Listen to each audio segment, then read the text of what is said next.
сегодня наша власть, плохой власть приводит к этому, понимаешь?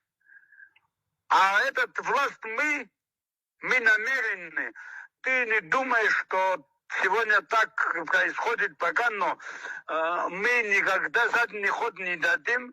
У нас здесь кровью завоеванные. Вот Здесь, вы же дали задний ход сейчас, что выборы были. Хотели Ардзимбу от ГУРа, но пропустили вот этого Бжаню, наставника Бжани. А вот это знаешь, что это, знаете, ошибка допустили, вот именно Ардгур, я лично, знаешь, что я с ними рядом всегда был, хотя я не политик, но я против несправедливости, поэтому против я стою всегда. И мы им говорили, не так, а вот так надо делать, они говорили, не спешите, мол, но они ошибку допустили, их не ошибка, так. Они уверены были, что они пройдут. Но,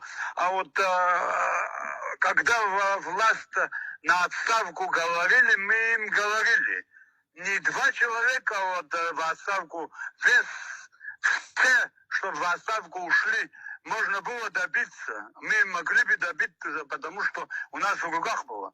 Они говорят, нам сказали, не спешите, все нормально. Я говорю, какой нормально? Вот ошибка их, понимаешь? Знаете, только нам надо убрать этих предателей Родины. Все, вот мы с ними разберемся и все начнем по-другому, понимаешь? А если мы с ними разберемся внутри, а тут ни Россия, ни Армения, ни Грузия, никто не посмеет, никто не сможет нам помешать, это точно, понимаешь, мой брат?